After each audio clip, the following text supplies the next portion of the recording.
Hello दोस्तों, मैं रवि आप सभी का स्वागत करता हूँ the M P exam with Ravi में। पिछली वीडियो में पढ़ा था पल्लव वंश, आज हम पढ़ेंगे चालुक्य वंश। तो आइए चालुक्य वंश पर हम चर्चा कर लेते हैं। ये है आपका इंडिया, आपने पढ़ा था पहले। ये था पल्लव वंश, क्या था ये? पल्लव वंश। और ये था आपका चालुक्य वंश। इसी पर हम आज चर्चा करेंगे। किस पर? चालुक्य वंश पर। तो चालुक्य वंश पर, इस चालुक्य वंश तीन जगह था या तीन क्षेत्रों पर था। एक था ये वातापी के चालुक्य, क्या था? वातापी के चालुक्य। और ये था वेंगी के चालुक्य, वेंगी के चालुक्य एक। और एक था ये कल्याणी के चालुक्य, एक क्या था? कल्याणी के चालुक्य। तो ये है आपके वातापी, वातापी। ये है आपकी वेंगी, वेंगी। ये है आपकी कल्याणी, कल्याणी के चालुक्य। ये है आपके कल्याणी के चालुक्य। एक्चुअली में तीन जगह था, तो इनका क्या अर्थ है या इनका क्या मीन्स है? एक्चुअली में यहाँ के जो शासक थे उनकी राजधानी जो रही है वो वातापी रही है। यहाँ के जो शासक रहे हैं उनकी वेंगी राजधानी रही है। और यहाँ के जो शासक रहे हैं उनकी राजधानी क्या रही है? कल्याणी। और जो आप वातापी देख रहे हैं, इसकी जो स्थापना हुई वो हुई थी 642 में या 6 BC में। और ये वेंगी, वेंगी के जो शासक बने वो बने थे आपकी 11वीं शताब्दी में। किसमें? 11वीं शताब्दी में। ये आपके कल्याणी के चालुक्य ये बने थे आपके 10वीं शताब्दी में। कौन सी शताब्दी में? 10वीं शताब्दी में। और इनकी राजधानी क्या रही है? कल्याणी। इनकी राजधानी क्या रही? वेंगी। इनकी राजधानी क्या रही है? वातापी। अब मैं बात करेगा चालुक्य वंश पर। तो हमेशा की तरह मैं इनका बैकग्राउंड बताना चाहूँगा। इनका जो बैकग्राउंड क्या है, आपको पता है मौर्य वंश के पतन के बाद कई सामंत होते हैं, कई सामंत होते हैं। और सामंत अपने आप को क्या घोषित कर लेते हैं? शासक घोषित कर लेते हैं। उनमें से थे आपके चालुक्य। उनमें से कौन थे? आपके चालुक्य, चालुक्य थे। तो चालुक्य वंश का जो प्रथम शासक था उसका नाम है जयसिंह। क्या नाम है? जयसिंह, जय सिंह। ये इसका क्या है? संस्थापक, संस्थापक। कौन है? संस्थापक। ये इसका संस्थापक है। इसके बाद मैं आपको और कुछ बताना चाहूँगा। ये आपकी कृष्णा नदी, कृष्णा नदी। और ये आपकी तुंगभद्रा नदी, तुंगभद्रा, तुंगभद्रा नदी। और ये आपके चालुक्य या चालुक्य, चालुक्य। तो आपको पता है कोई नदी होगी यहाँ से यहाँ तक आने के लिए, तो उस पर पुल होगा। तो आप पुल से यहाँ तक क्या रखोगे? इसका जो वास्तु संस्थापक था वो था पुलकेशन फर्स्ट या प्रथम, पुलकेशन प्रथम। किसका? आपके चालुक्य वंश का या वातापी के चालुक्य वंश का। अब मैं आपको क्या पढ़ा रहा हूँ? वातापी के चालुक्य। इसके बाद में आपको पढ़ाऊंगा वेंगी के, वेंगी के बाद में आपको पढ़ाऊंगा कल्याणी के चालुक्य। तो अभी चल रहा है आपका वातापी के चालुक्य। तो इसका जो वास्तु संस्थापक होगा वो होगा पुलकेशन प्रथम या फर्स्ट। आप याद कैसे रखना है आपको कि कृष्णा नदी, ये तुंगभद्रा नदी, ये नदियों के बीच बसा हुआ, बीच बसा हुआ था। कौन? आपका चालुक्य वंश या साम्राज्य। तो नदी पे सामान्यतः आप जानते हैं क्या होता है? पुल। पुल से आप पुलकेशन याद रखोगे। और पुलकेशन के बारे में भी आप क्या रखोगे? इनने यज्ञ कराया था, यज्ञ। और यज्ञ के बारे में भी आप कैसे याद रखोगे? मैंने बताया एक पुल है, और पुल किस पर बना है? कृष्णा नदी पर। तो ये इसने जो ये करवाया किसके लिए? करवाया कृष्ण भगवान के लिए। आप ऐसे याद रख सकते हो। तो उसमें सबसे पहला जो यज्ञ कराया, रियल में कृष्ण भगवान के लिए यज्ञ नहीं कराया, दक्षिण भारत के जो भगवान रहे हैं उनके लिए इन्हें यज्ञ कराए हैं। तो इसका जो पहला यज्ञ कराया था किसने? पुलकेशन द्वितीय ने, तो सॉरी फर्स्ट ने। वो कराया था अश्वमेध। कौन सा कराया था? अश्वमेध, अश्वमेध यज्ञ, अश्वमेध। और इसने दूसरा यज्ञ कराया था हिरण्यगर्भ, हिरण्यगर्भ। और तीसरा इसने कराया था, वो कराया था आपका वाजपेयी। और ये वाजपेयी अटल बिहारी वाजपेयी जी नहीं है, वाजपेयी, वाजपेयी, वाजपेयी ये कराया था। मुख्य रूप से 3 कराए थे, और भी यज्ञ कराए थे, नहीं बहुत सारे यज्ञ कराए थे। किनने? आपके पुलकेशन प्रथम जी ने। इसके बाद इसके बाद इनकी कहानी आती है यहीं पे खत्म। किनकी? किसकी? आपके पुलकेशिन प्रथम जी की। इसके बाद इसका जो उत्तराधिकारी बनता है वो बनता है कीर्तिमान। क्या कौन बनता है वो? कीर्तिमान या कीर्तिवर्मन। कौन बनता है? कीर्तिवर्मन, सॉरी कीर्तिवर्मन। ये इसका उत्तराधिकारी बनता है। किसका? पुलकेशिन प्रथम का। आप कैसे याद रखोगे कि पुल पर क्या होती है भैया? कार चलती है। कार चलती है कि नहीं? कार से आप याद रख सकते हो। और कार में क्या होते हैं? पहिए लगे होते हैं। किसके? महिंद्रा कंपनी के। किसके? तो इसका जो महिंद्रा कंपनी के, तो इसका जो महिंद्रा कंपनी के, उससे आप क्या रखोगे? मंगलेश इसका भाई था। मंगलेश। और पुलकेशिन, चूंकि कार पुल पर ही है तो पुलकेशिन द्वितीय पुलकेशिन इसका पुत्र हुआ। कौन पुत्र हुआ? हुआ क्या कि ये मंगलेश गलती से राजगद्दी पर बैठ जाता है। किसकी पर? कीर्तिवर्मन की पर। और एक बात किसको राज नहीं आती? आपके पुलकेशिन द्वितीय को। तो ये इसे मरवा देता है। तो इस प्रकार अगला जो शासक बना कीर्तिवर्मन के बाद, वो बना आपका पुलकेशिन द्वितीय। पुलकेशिन द्वितीय बताने से पहले मैं थोड़ा सा इसके बारे में बता देता हूँ, कीर्तिवर्मन के बारे में।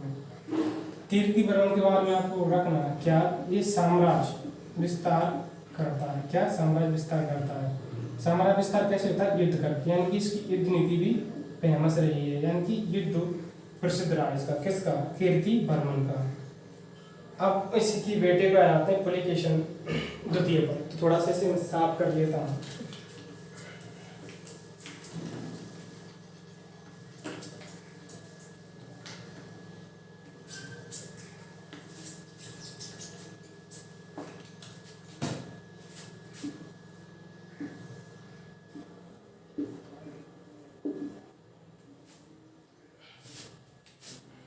ये आपका पुलकेशिन द्वितीय, इसका जो युद्ध हुआ था किससे? हर्षवर्धन से। और मैं हर्षवर्धन के बारे में आपको बता चुका हूँ। ये कहाँ का शासक था? कन्नौज का। तो ये से हरा देता है। किसे? पुलकेशिन द्वितीय से हरा देता है हर्षवर्धन को। और ये जो उपाधियाँ धारण करता है इसके बाद, वो उपाधि धारण करता है दक्षिणापथीश्वर, परमेश्वर,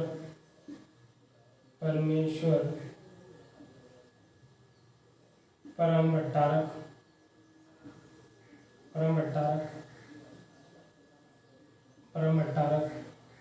और महाधीराज की उपाधि धारण करता है। कौन? आपका हर्षवर्धन, सॉरी पुलकेशिन द्वितीय। इसके बाद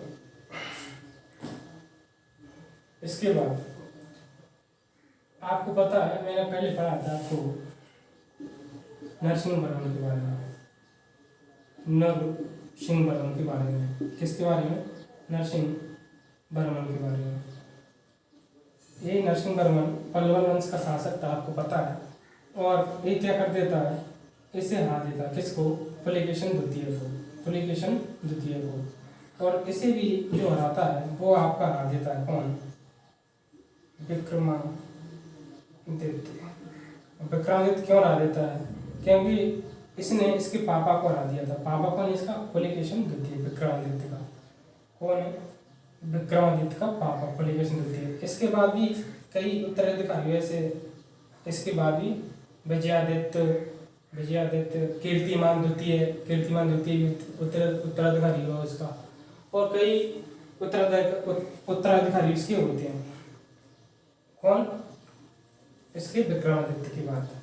इसके बाद क्या होता है कि आपका जो पुलकेशिन द्वितीय है, इसने महेंद्रवर्मन को भी हराया था। किसे? महेंद्रवर्मन को हराया था। और ये महेंद्रवर्मन को हरा करके जो आपकी भेंगी है, भेंगी का शासक बना देता है। किसे? विष्णुवर्धन को। कैसे बना देता है? विष्णुवर्धन को। और ये विष्णुवर्धन कौन है?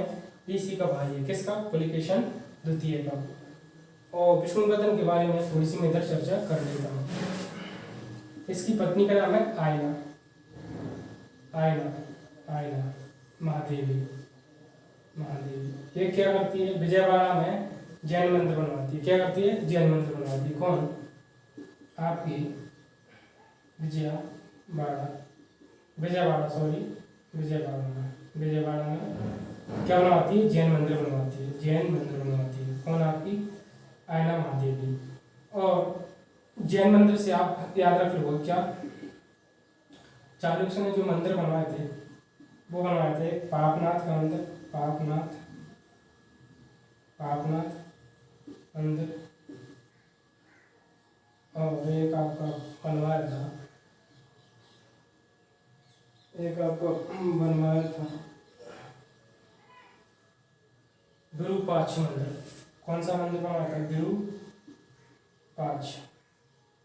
विरूपाक्ष सॉरी विरूपाक्ष, हाँ विरूपाक्ष मंदिर, विरूपाक्ष मंदिर बनवाया था। किसने बनवाया था?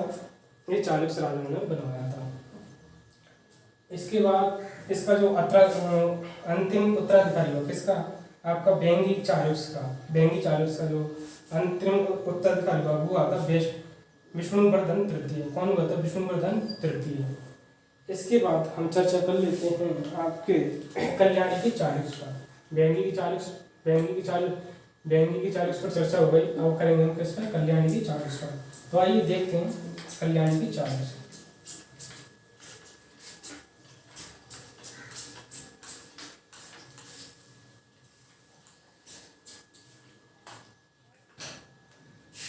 कल्याणी के चालुक्य,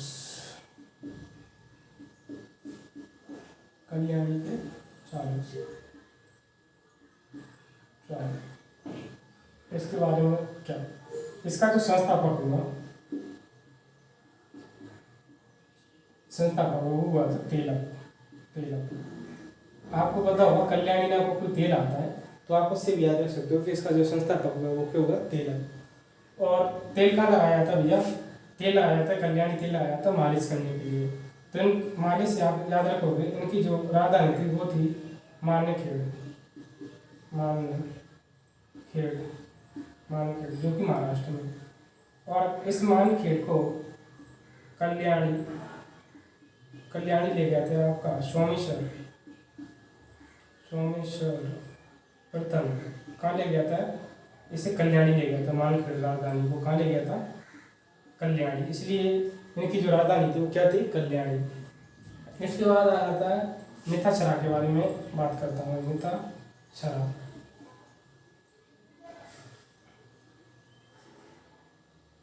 मिथाक्षरा, ये मिथाक्षरा कौन है? ये कवि है। किसके दरबार के? ये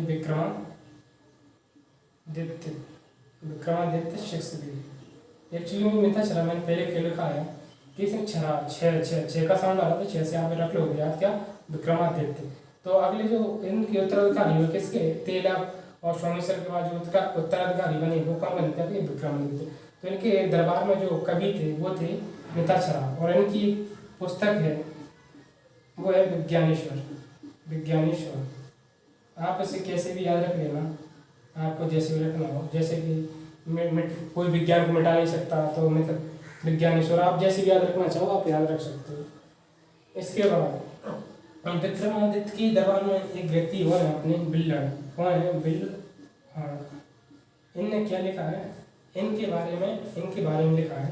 एक पुस्तक भी, उसका नाम है, ये पुस्तक में याद ही देता हूँ, विक्रमांक देव चरित्र। इन्हीं की चरित्र पर लिखी है। किसने लिखी है? बिल्हड़ जी। तो इसके शासनकाल में कवियों को भी संरक्षण दिया जाता हो। किसके शासनकाल में? विक्रमादित्य शेक्सपियर के शासनकाल में। और इसके बाद जो इसका अंतिम उत्तराधिकारी हुआ किसके बाद? विक्रमादित्य के बाद। वो हुआ था सोमेश्वर फोर्थ। कौन हुआ था? सोमेश्वर फोर्थ। और इसके बाद मैं आपसे चर्चा करना चाहूँगा कि आप फीडबैक क्यों नहीं दे रहे हैं। आप फीडबैक दें, क्योंकि मैं मेहनत कर रहा हूँ, तो आप भी मेरी मेहनत का मेरे को बताएं कि मैं कैसा क्या आपको पढ़ा पा रहा हूँ। आप फीडबैक ज़रूर दें। और इन्हीं सब शब्दों के साथ मैं आपको नमस्कार करता हूँ, और आप इसका स्क्रीनशॉट ले लें तो ज़्यादा अच्छा रहेगा। और स्क्रीनशॉट से ज़्यादा अच्छा रहेगा कि आप मेरे पढ़ाने के साथ साथ नोट्स बनाते जाएँ, तो वो ज़्यादा बेटर रहेगा। और इन्हीं सब शब्दों के साथ मैं आपसे कहूँगा, नमस्कार, जय हिंद, जय भारत।